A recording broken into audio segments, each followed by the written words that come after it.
YouTube Tamil மக்களுக்கு வணக்கங்க. இன்னைக்கு வாத்து வளர்ப்பை பற்றி தான் நம்ம பார்க்க போகிறோம். இப்போ இந்த வாத்து பார்த்திங்கன்னா ஒரு வீட்டில் வந்து கொஞ்சம் இடம் இருந்தாலே போதும். ஒரு பெண் வாத்து ஒரு ஆண் வாத்து ஒரு ஜோடி அளவுக்கு நம்ம வளர்த்தாலே போதும். ஏன்னா நமக்கு மனசு ரொம்ப சந்தோஷமாக ஒரு ஃப்ரீனஸ்ஸாக நல்லாயிருக்கும். ஏன்னா அந்த வாத்தோட அந்த சவுண்டு, அந்த முகபாவனை, அந்த முகபாவனை பார்த்திங்கன்னா எப்பயுமே ஒரே சீராக இருக்கும். இப்போ மற்ற ஜீவராசிங்களாம் பார்த்திங்கன்னா இந்த பேசவே விடாமல் இந்த கோழிங்க மாற்றி மாற்றி கூவிக்கிட்டே இருக்குங்க. மற்ற ஜீவராசிங்களாம் பார்த்திங்கன்னா முகப்பாவனை, கோபம், பசி எல்லாத்துக்கும் டிஃப்ரெண்ட்டாக காமிக்கும். ஏன்னா வாத்தோட முகம் ஒரே சீராக தான் இருக்கும். நீங்களே கவனிச்சிங்கனாலே தெரியும். அது அந்த மாதிரி இருக்கும்போது நமக்கு பிரச்சனை வந்தாலும் சரி, கவலை வந்தாலும் சரி, சந்தோஷமாக இருந்தாலும் அந்த வாத்தை பார்க்கும்போது நமக்கு ஒரே சீராக இருக்கும்போது நமக்கு அதேமாரி நம்மளோட மனநிலையும் ஒரே சீராக நமக்கு வந்து இருக்கும். அதனால் வாத்து வந்து ஒரு பொன் முட்டையோட வாத்துன்னு சொல்கிறது ஒரு காரணம் அதுதான். இந்த வாத்தோட ஒரு டிஃப்ரெண்ட்டான ஒரு அழகும், அதோட அழகு பாருங்களேன், நல்லா பட்டை பட்டையாக வச்சுருக்கு. இன்னொன்று அதோட கடினமான உணவுகளை சாப்பிட முடியாது. அப்படியே சாதங்களை கொடுத்தா கூட சரி, தண்ணியில் துவச்சி தான் சாப்பிடும். தண்ணி இல்லாமல் இது வந்து உயிர் வாழறதுக்கு ரொம்ப கஷ்டம். தண்ணி இருந்துக்கிட்டே இருக்கணும். இப்போ இந்த தண்ணியை பார்த்தீங்கன்னா ஊற்றிருக்கேன் பார்த்தீங்களா, இந்த தண்ணியை வந்து கொஞ்ச நேரத்தில் உணவு எதனா கொடுக்கும்போது அதில் போட்டு சாப்பிட்டு அதை போட்டு கலக்கிட்டுனா தண்ணி கலங்கிடும். அதை எடுத்து ஊற்றிடுவேன், திரும்ப வைப்பேன். இதுமாரி ஒரு நாளைக்கு 2 முறை தண்ணி இதை மாற்றுவேன். ஆனால் தனியாக அதுங்க குடிக்கிறதுக்காக தனியாக தண்ணி வைப்பேன். இப்போதைக்கு அதை குட்டி குட்டியாக இருக்கேன்னு வலைக்குள்ள வச்சுருக்கேன். இல்லைன்னா நம்ம வெளியில் வந்தாலும் நாய் கூட இது போடுற சவுண்டுக்கு நாய் கூட எல்லாம் பயந்து ஓடி இருக்குங்க. ஏன்னா எந்த ஒரு ஆபத்து வருதுன்னா இது முன்கூட்டியே ஒரு சத்தம், நல்லா ஒரு சரியான ஒரு சத்தம் கொடுக்குதுங்க.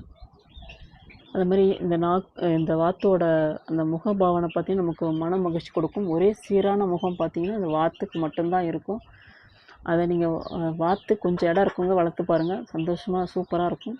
என்ன ஒன்று, அதுங்க எச்சம் வந்து பார்த்திங்கன்னா பிசுக்குன்னு அடிக்கடி தண்ணியாக அதுங்க போயிட்டு, ஏன்னா வந்து அதுங்க தண்ணி தொட்டு தான் உணவு உண்ணும். அப்படி உண்றதால பார்த்திங்கன்னா அது உடனே ஜீரண சக்தி ஆகிடுது. அந்த தண்ணியோடு கலந்த அந்த எச்சம் தான் நிறைய பேச்சு பிசுன்னு போய்ட்டுருக்கு. அதுதான் கொஞ்சம் ஒரு பிரச்சனை ஆகுது. மற்றபடி வந்து பிரச்சனை இல்லாமல் அது கழுவி தள்ளிடலாம்.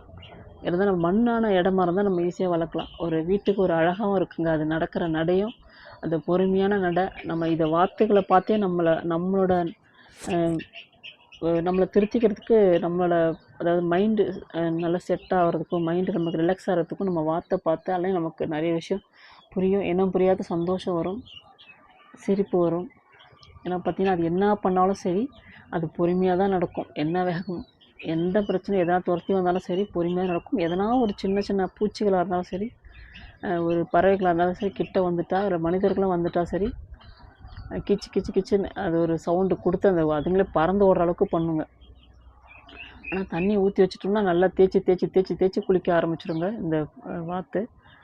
இது நான் ஏற்கனவே வந்து முட்டையாக வச்சு தான் வளர்த்தேன். வாத்து முட்டை வாங்கி கோழியை அவயத்துக்கு வச்சு வளர்த்தேன். அது கரெக்டாக ஒரு ஆண் ஒரு பெண்ணு தான் வந்தது.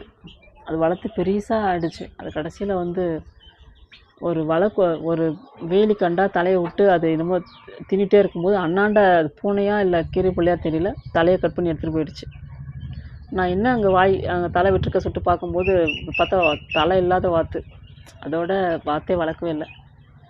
இப்போ தான் திரும்பி வந்து முட்டை கிடைக்கல. சரி, நம்ம அது குட்டியாகவே வாங்கி வளர்ப்போம். ஏன்னா வாத்துன்னா ஒரு சந்தோஷம். அது வாத்தை பார்க்கும்போதே ஒரு அலாதியான ஒரு சந்தோஷம் இருக்கும்.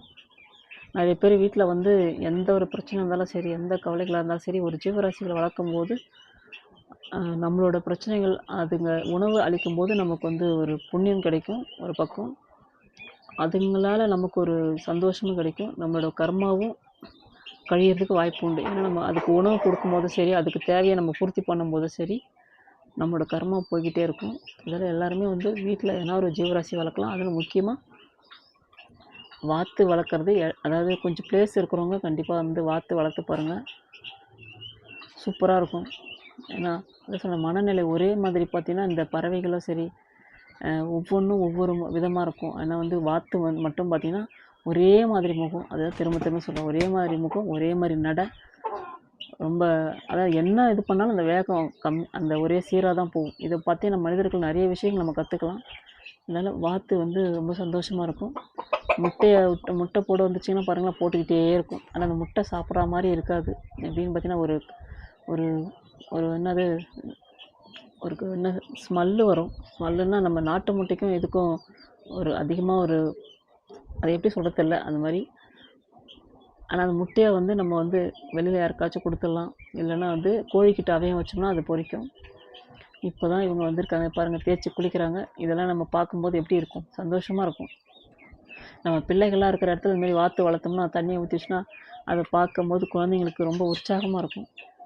ஏன்னா என்னை பொறுத்தவரை கோழி இல்லை மற்ற பறவைகள், நாய், பூனை எவ்வளோ வளர்ப்போம். ஆனால் அந்த வாத்து அளவுக்கு ஈடு ஏன்னா வேறு எதுவுமே இல்லைங்க. இங்கே பாருங்கள், குட்டி போண்டு ரெக்கை தான் இருக்கும். இது வந்து பங்களா வாத்து தான் நினைக்கிறேன், அப்படி தான் சொன்னாங்க. நான் கலர் வாத்து தான் ஏற்கனவே வளர்த்துருக்கேன். இது பங்களா வாத்து. ஆனால் பெருசாக வருமா, நல்லா ஒரு நம்ம முட்டி அளவுக்கு உயரமாக வருமா இந்த வாத்து. சரி, ஃபஸ்ட் டைம் வளர்த்து இங்கே பாருங்கள், அவங்களே சுத்தம் பண்ணிப்பாங்க தண்ணியில் போட்டு குளிச்சுட்டு. ஆனால் வாத்து தண்ணி மட்டும் இல்லைன்னா அது உடம்புல ஒரு ஸ்மெல்லு வரும். தண்ணி வச்சிட்டோம்னா அதுங்களே தேய்ச்சி குளிச்சுட்டு சுத்தமாகிடும். கொஞ்சம் வாசம் கம்மியாக இருக்கும். இல்லைன்னா வாத்து மேலே ஒரு தனியாக ஒரு ஸ்மெல் வரும். ஆனால் வாத்து வந்து வீட்டுக்கு வந்து ஒரு அம்சங்க. ஒரு நல்ல ஒரு தெய்வீக கடாட்சம் மாதிரி தான் வாத்து. ஒரு அழகும் கூட. ரொம்ப சந்தோஷமாக இருக்குங்க. நீங்களும் முடிஞ்சால் வளர்த்து பாருங்கள்.